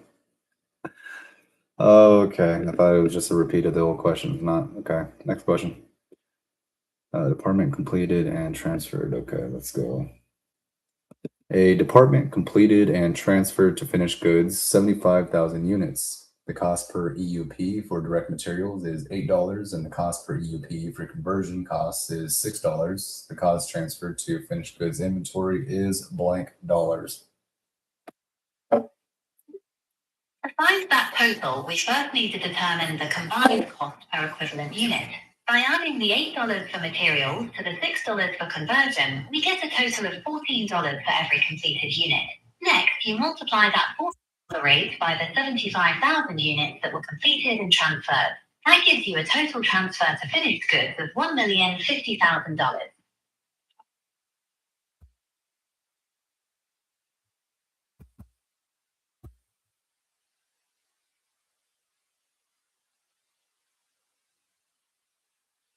Not even halfway done. Holy shit. I understand. That is a fairly big number. Sometimes. Journal entry to record purchase materials on account process cost accounting is debit raw materials and credit accounts payable. There we go. Debit production materials and credit accounts payable. Confidence high. What the fuck? Fuck you. Debit raw materials inventory and credit. Oh, okay. So not production materials. All right. Dumbass mistake. That's on me.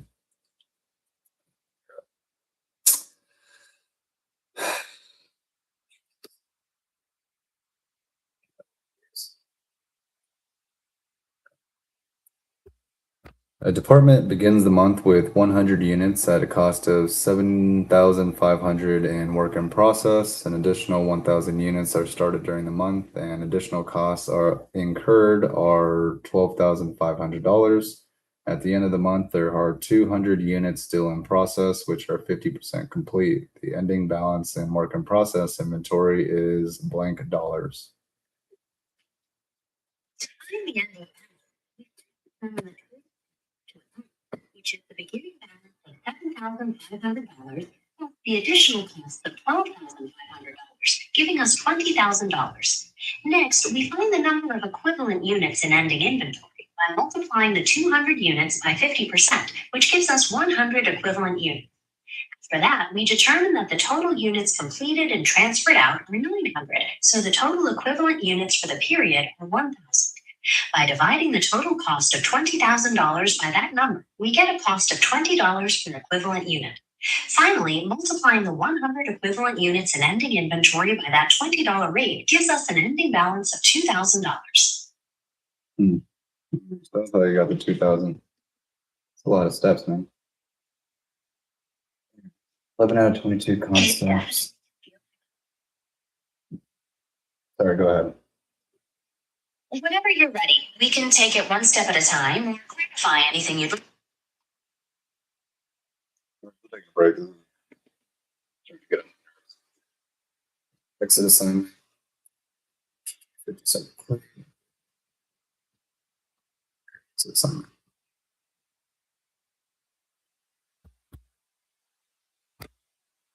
Jesus. All right. What else we gotta do? I'm not gonna end the video because there's still more stuff I need to do, but at the same time, I feel like shooting some darts. Homework, chapter 20. All right, I'm not gonna do that. Fuck that.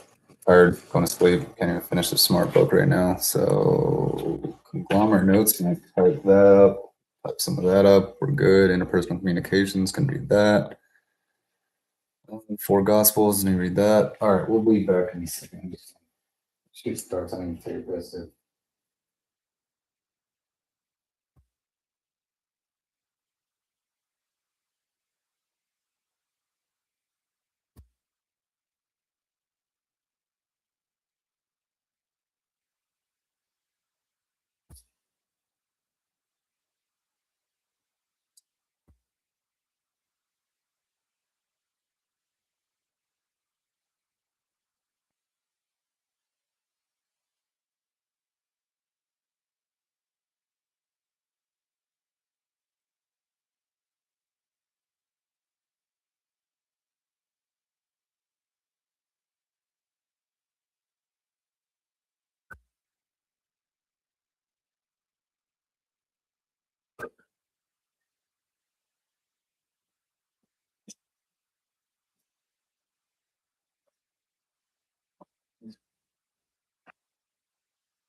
Oh, well, all right. Warm up. My goal is to get all these on the dartboard.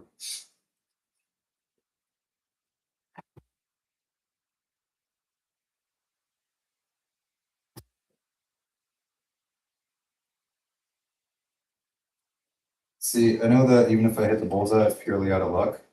I mean, sort of getting better hitting in the general area, but it's not going to be completely precise.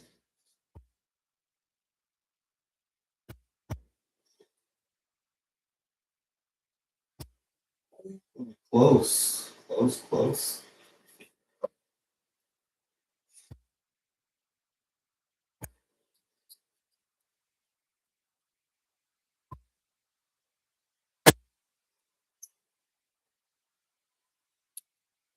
Ooh, nice, nice. Felt that as soon as I let go of it.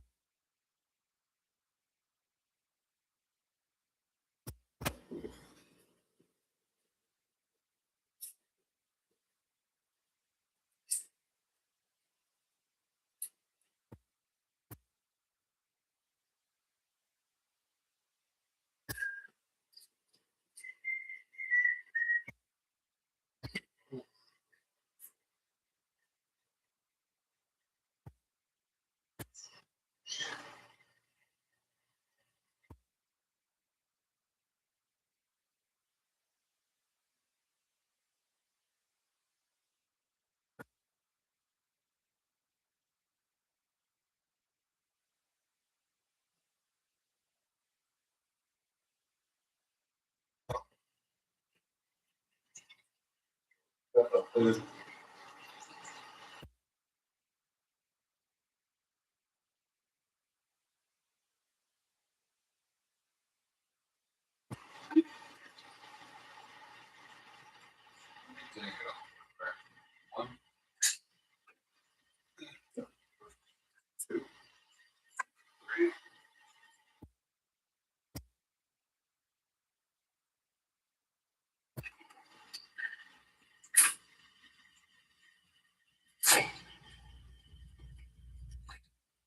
on the board.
Yeah.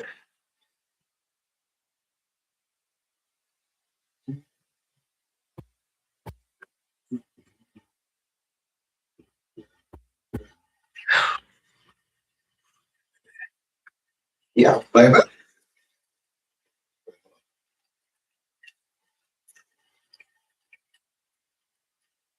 What happened to the tip of the spear?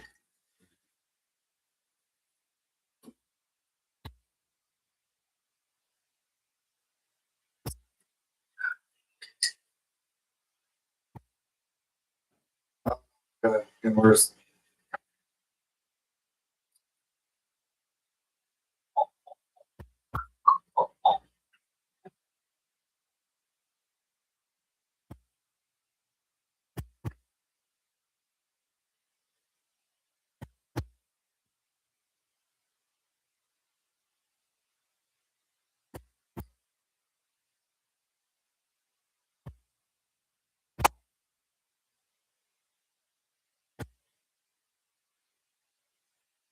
Worse.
Diablo Trio.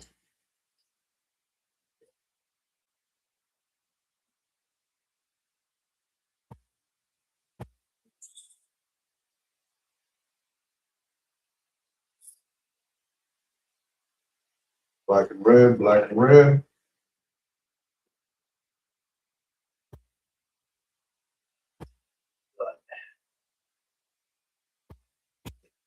Fuck. So, Team Blue, Blue Angels, let him soar. Let him fly. Fly, boy. Pretty consistent. Oh, yeah.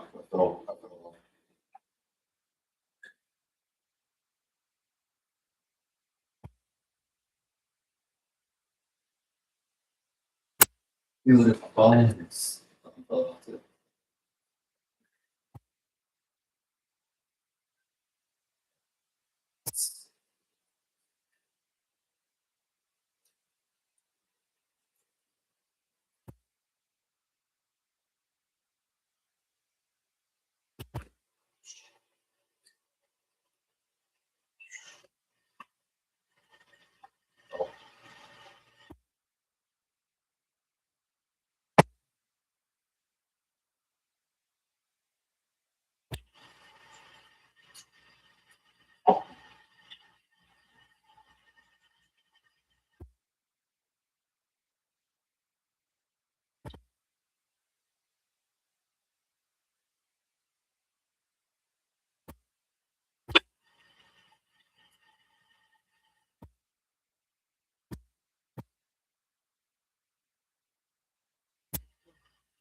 What's up to do?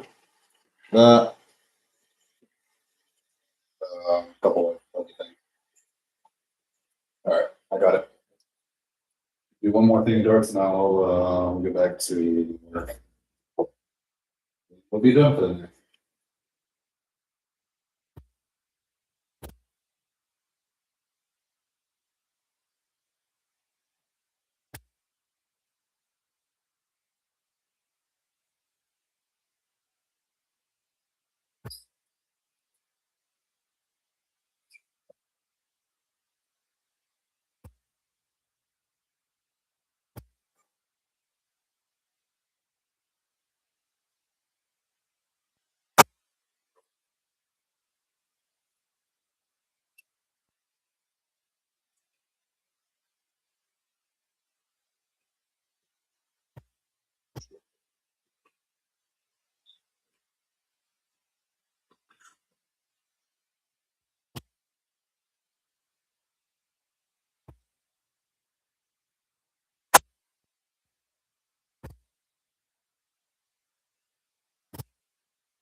Scoreboard. Wow, that's scoreboard. Or good, not great. Ooh, fantastic dish, sort of. There we go. Asking you shall receive.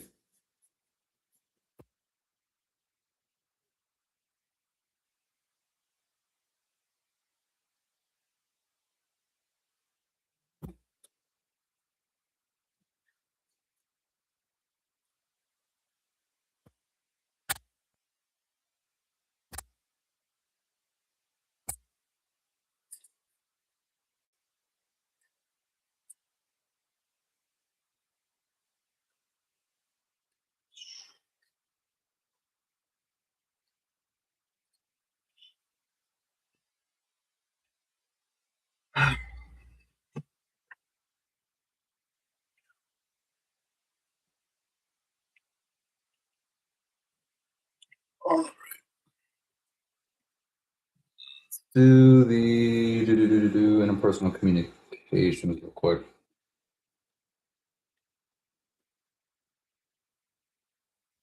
Let's read like at least a couple sections of this. Chip away a little bit at chapter 3.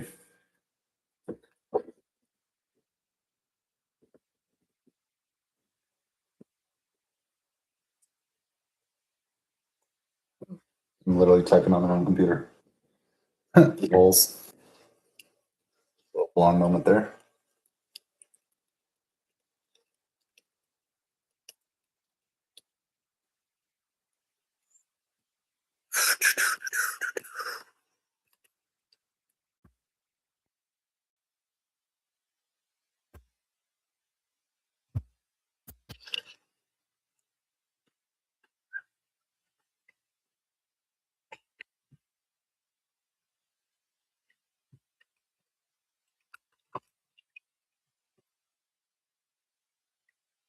I might actually go for a run, just kind of wear myself out a little bit before I go to sleep. Here's somebody having fun down by the pool. That's what's up. I like people having fun, but I'm busy at the moment, so I'll take a rain check. This buddy's supposed to be coming by tomorrow, and you want to go by the pool and grow a little bit, so we'll do that tomorrow night. So gonna go out tomorrow night and get some poontang tomorrow night.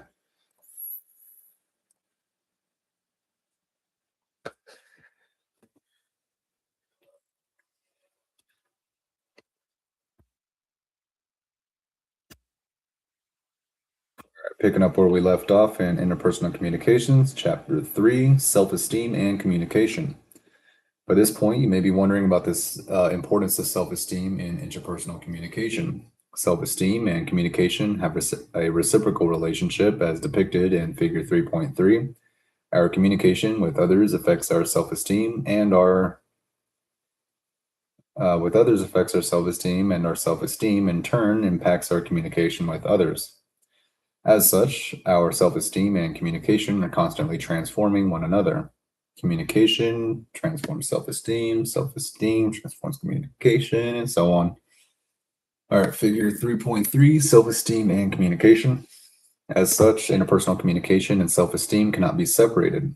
Now, interpersonal communication is not the only factor that impacts self-esteem, but interpersonal interactions are one of the most important tools we have in developing ourselves.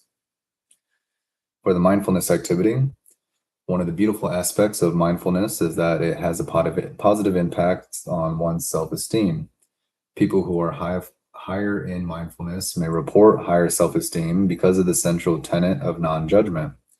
Individuals with low self-esteem frequently report high negative views of themselves and their life experiences. These negative judgments can wear someone down.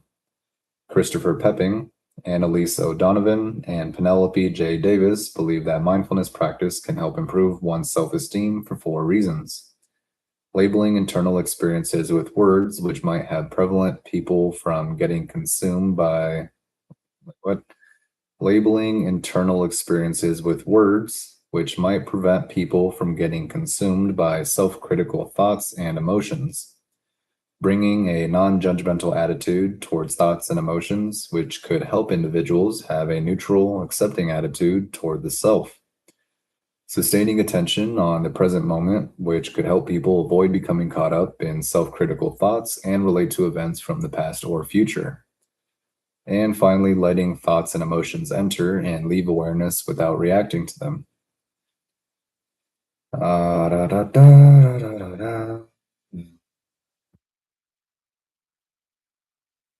Self-compassion. I'm going to skip the exercise here. Well, hold on.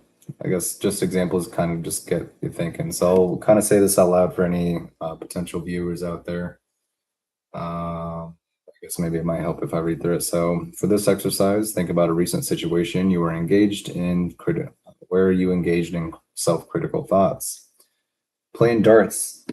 Damn, I can't hit the scoreboard, man. I'm just kidding. I'm trying to get them on the scoreboard. I am making improvement though. Sort of. Yeah, I feel like my next goal is to get all the throws at least on the board. Practice. All right, what types of phrases ran through your head? Would you have said these to a friend? If not, why do you say them to yourself? Why? That's a good point. What does the negative voice in your head sound like? If this voice someone you want to listen to, and why? 3, did you try temporarily distracting yourself to see if the critical thoughts would go away? For example, mindfulness, meditation, coloring, exercise, etc. If yes, how did that help? If not, why? Did you examine the evidence? What proof did you have that the self-critical thought was true? Was this a case of a desire to improve yourself or a case of non-compassion toward yourself? Self-compassion. Some researchers have argued that self-esteem as the primary measure of someone's psychological health may not be wise because it stems from comparisons with others and judgments. As such, Christy Neff has argued for the use of the term self-compassion. Self-compassion stems out of the larger discussion of compassion. Compassion, then, is about the sympathetic consciousness for someone who is suffering or unfortunate. Self-compassion involves being touched by and open to one's own suffering, not avoiding or disconnecting from it, generating the desire to alleviate one's suffering and to heal oneself with kindness. Self-compassion also involves offering non-judgmental understanding to one's pain, inadequacies, and failures so that one's experience is seen as part of the larger human experience. Neff argues that self-compassion can be broken down into three distinct categories: self-kindness, common humanity, and mindfulness. So self-compassion, figure 3.4, three factors of self-compassion. We got self-compassion in the middle, surrounded by self-kindness, mindfulness, and common humanity. Self-compassion isn't just an empty concept that hasn't been tested in real-life circumstances. If you've ever heard or watched Dance Moms, you are aware of the competitive world of dancing and the controversial coaching style of Abby Lee Miller. Perhaps at some point in your life you participated in or currently you participate in competitive sports. Coaches have different styles, with some taking a supportive approach and others taking an approach that involves yelling, being demanding, and harsh criticism. Researchers have found that high-performing participants in the world of dance, sports, and music are not necessarily aware of self-compassion, but when taught about self-compassion, they agree that balancing self-compassion strategies with self-criticism is important.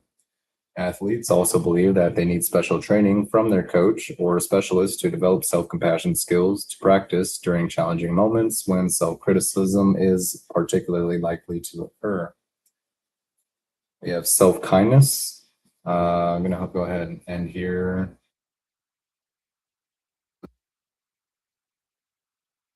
Just want to make sure I'm reading all the sections I set out to. Okay, self-compassion and self-kindness. All right, self-kindness. Humans have a really bad habit of beating ourselves up. As the saying goes, we're often our own worst enemies. Self-kindness is simply extending the same level of care and understanding to ourselves as we would to others. Instead of being harsh and judgmental, we're encouraging and supportive. Instead of being critical, we're empathetic towards ourselves. Now, this doesn't mean that we just ignore our faults and become narcissistic or have excessive interest in ourselves, but rather we realistically evaluate ourselves, as we discussed in the mindfulness exercise earlier. All right, I'll pick up on common humanity. Come back tomorrow. Oh, hey, it's today. It's already 12:05. It's already next day. Technically. Pick up on that later in the next video. So I got nothing else to do for that.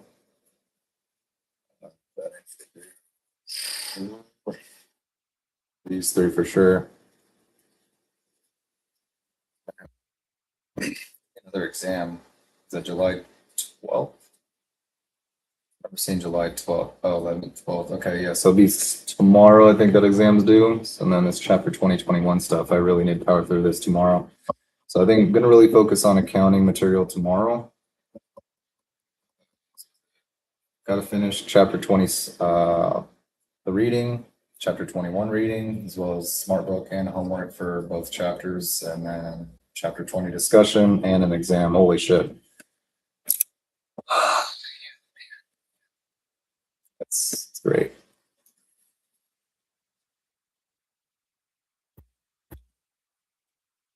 So I'll type this up, and then we'll do the reading for the four Gospels, and then we'll be wrapped up for today, and we'll pick it back up in the next video.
A little popcorn in my throat still. God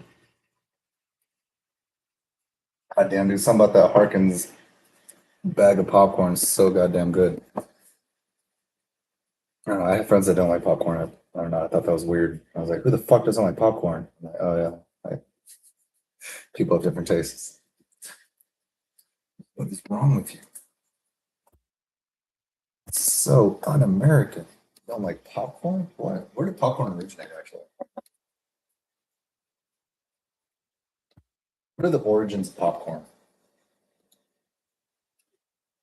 The origins of popcorn go back thousands of years. Archaeological evidence shows that people in the Americas, particularly in regions like what is now Peru and Mexico, were popping corn long before any European contact. Ancient corn cobs and popped kernels have been discovered in ancient tombs and caves, showing it was not only a food source, but sometimes used decoratively or even for making jewelry. Native American tribes had various methods for popping it, sometimes heating sand in a fire and mixing in the kernels, or even holding an ear of corn over an open flame to catch the popped bits. This ancient snack eventually made its way into mainstream American culture, becoming incredibly popular during the Great Depression, and later becoming a staple experience for moviegoers. Do you prefer your popcorn with classic butter and salt, or do you like experimenting with different seasonings? Oh, didn't need a response for that, though. The entire soccer field gets smaller and smaller over time.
wrap it up for, hold on, I lied. I got one more thing. So we did conglomerate notes. Looking good there. Sure I got that.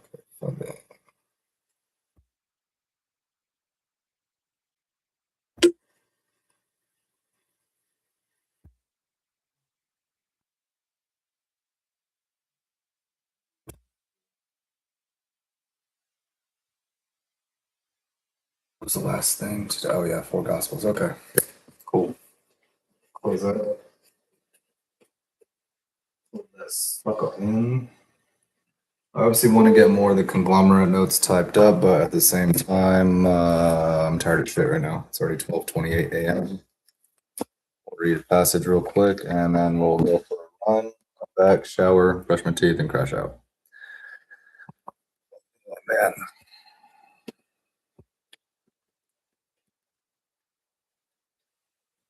Or I might just kind of take my headphones, chill by the other pool or something for a little bit, just chill for a minute. Yeah, it's nighttime. I don't trust people enough to go for a run out there. I've seen shady shit happen, man. Fuck that noise. All right, here we go. Yeah, I think I have a better plan. Okay. Oh, what are we? Page 26, the 4 Gospels. The essential core of the New Testament are the 4 Gospels. Each of the Gospels has its own unique character for each evangelist attempted to share the Jesus story in a way that would respond to the needs of his community. Scholars believe that the first Gospel written was Mark. It was written around 70 AD by John Mark, a disciple of Peter, in Rome for a community that was undergoing persecution. Mark patched his gospel together by combining a series of sources, miracle stories, sayings, parables, independent narratives, and passion narrative, etc., or a passion narrative, etc. The main characteristic of this gospel is its frankness. Mark presents the story with all its flaws visible, as if he were producing the home videos of Jesus' ministry. At times ungrammatical and filled with clumsy transitions, it nevertheless presents a profound picture of Jesus who fully embraces our humanity, even while he remains the Son of God. The next 2 Gospels were written in the next decade, 80 to 85 AD. They were Matthew and Luke. Matthew's Gospel was written for a Jewish Christian community that was being persecuted by Jewish authorities. It presents Jesus as the fulfillment of Jewish expectations, the Messiah whom Yahweh sent. It quotes the Old Testament extensively, and in it, Jesus teaches that he has not come to abolish the law, but rather to fulfill it. There is an ancient tradition that Matthew, the apostle, actually wrote the first gospel in Aramaic. This is why the Gospel of Matthew is always the first gospel found in the New Testament. The difficulty with this transition is that the present Gospel of Matthew seems to have been written in Greek, and it also seems to borrow from material found in Mark. It is possible that Matthew, the apostle, did produce a short document in Aramaic, possibly a collection of the sayings of Jesus, before the Gospel of Mark was written. Then, around 80 AD, a second author used that document, the material found in Mark, and his own sources to produce the gospel we know today as the Gospel of Matthew. Thus, Matthew the apostle would have written the first document about Jesus in Aramaic, but it was probably not a full gospel, only a collection of sayings. The other gospel produced at this time was Luke. According to tradition, Luke was a physician, a Gentile Christian, and a disciple of Paul. He produced both the Gospel of Luke and the Acts of the Apostles for a Gentile Christian and Gentile audience.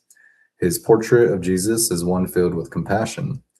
Jesus reaches out to the Anoim, the poor ones of Yahweh.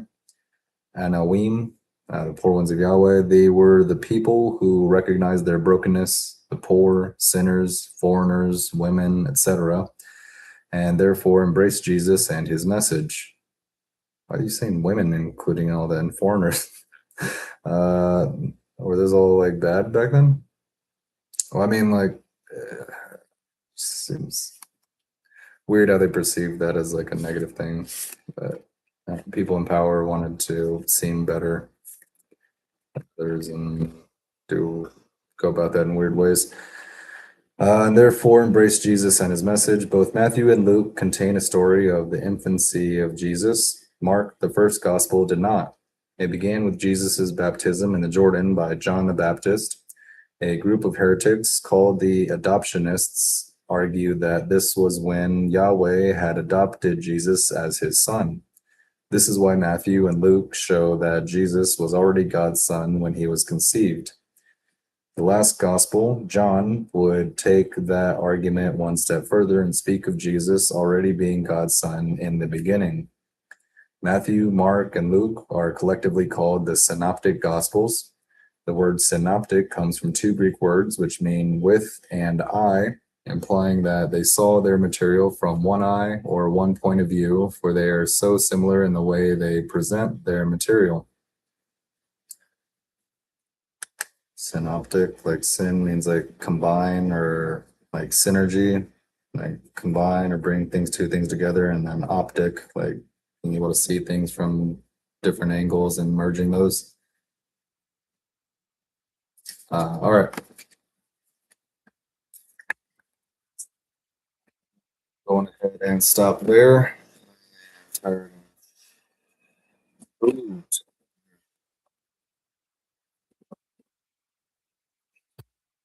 It feels weird cursing while I have a Bible in my hands. I don't know, it feels weird.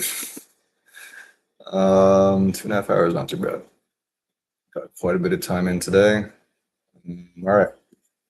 Time to relax and try to see if maybe you can go to bed a decent hour, maybe by like 2 or so.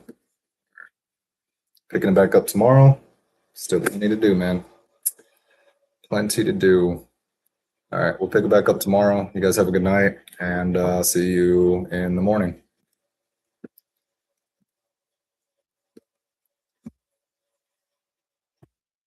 Put that in. All right, there we go.